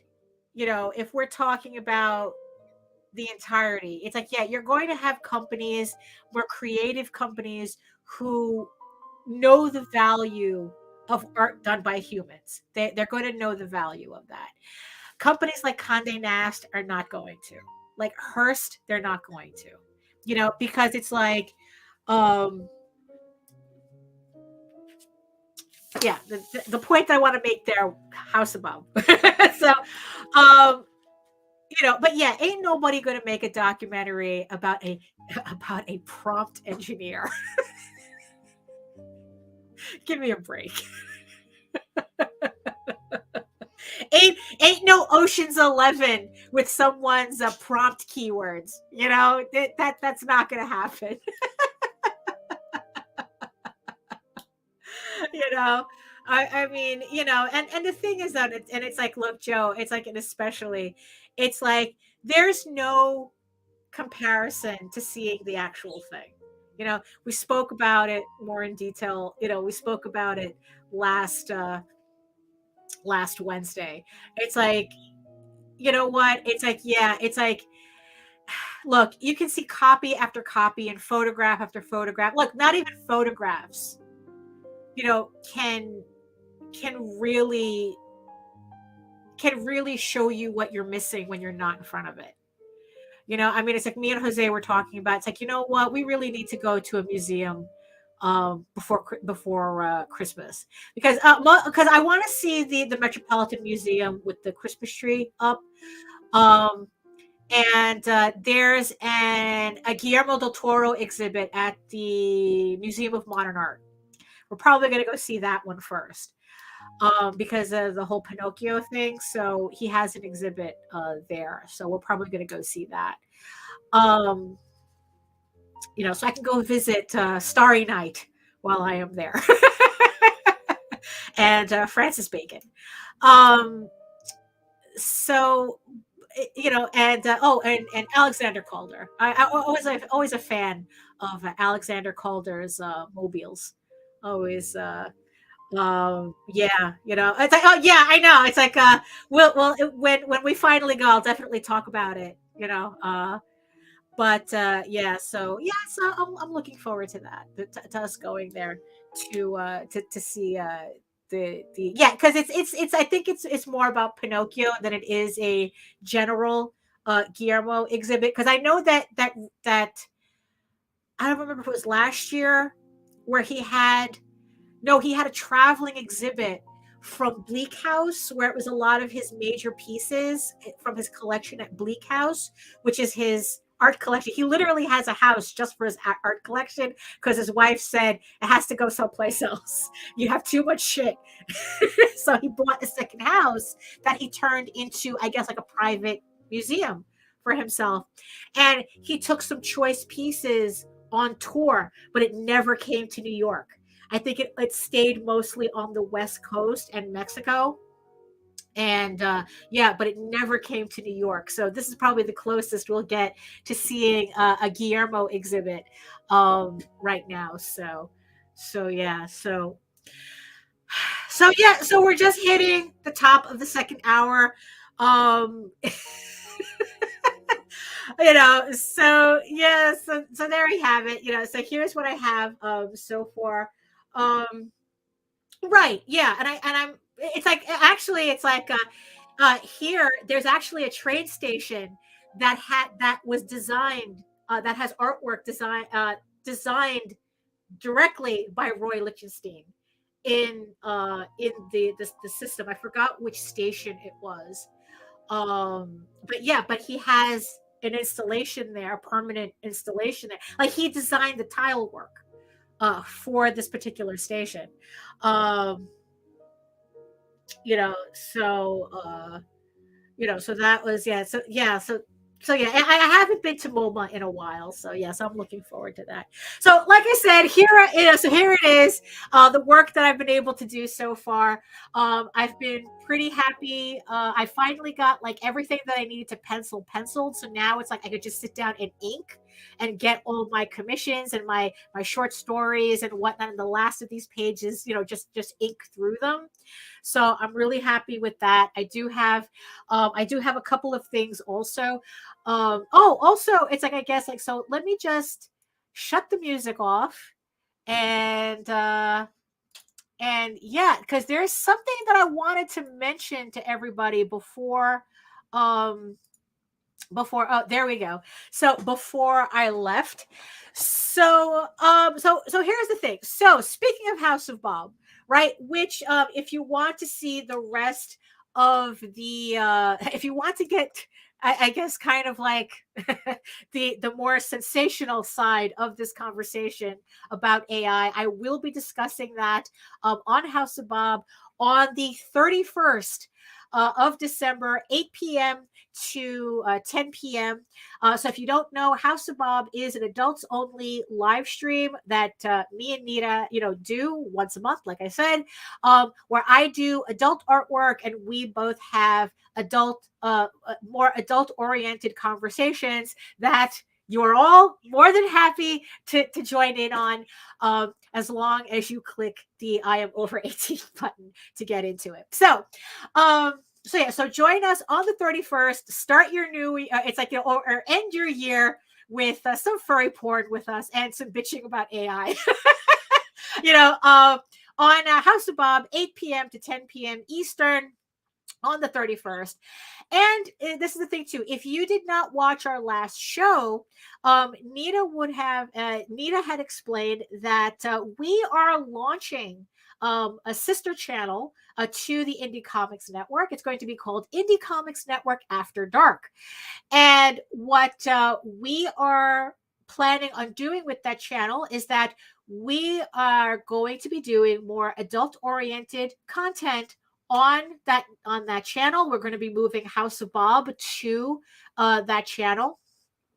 And yeah, and it's like, so for everybody, so that way mom can stop seeing prompts for House of Bob on her 4K TV. So we're going to be moving all of that to the Indie Comics Network After Dark. Let's see. I guess it would help if I put a link. So after this is done, I will put a link in the show notes below, so that you can go and subscribe. Nita just said that House of Bob is now on that channel. So if you want to watch the replays, I highly suggest the Sex and Comics episode. Everybody seems to be loving it. I'm very proud of that episode. We had a fun time there. I got to show off all of my old porno comics that I used to work on back in the day. So you can check that out. So we're going to be begin streaming to that channel. So if you want to catch House of Bob, make sure you are subscribed to Indie Comics Network After Dark. Yeah, so that's pretty much it right now. Like I said, I'm really, yeah, it's like I'm really what am I really? I don't know. I don't know what I am. I don't know what I am. It's like, you know what? It's like it's been, a busy 2 hours. I think we had a really good conversation. Thank you everybody for being in the chat. Um yeah, let me just put the oh, I keep forgetting how to do this. Here we go. And here we go. So here we have it. End of another live stream. Like I said, I want to thank everybody in the chat. I want to thank, Allison. I want to thank Joe. I want to thank Jake. I want to thank John Celestri. Absolutely, it's like Jay Solano, Sideburns, um, Patrick, as always the regular. We're not going to thank the bot. Right? Thank you, Jay Reed Art. It's like, if I missed anybody, I apologize. Larry. And thank you so much. Did I accidentally? Oh, hide comment. There we go. Accidentally clicked on it. Thank you so much, especially to our special guest, Kevin John, for dropping in. Like I said, I cannot be more honored to have you just spend a little time with my, with my chat, with my lovely chat, and with me on my live stream. Thank you so much. I just want to say that moment with you at Walt Disney World, where you signed my autograph book with your little, it was the first time you did your little Lucas signature, the little TIE fighter.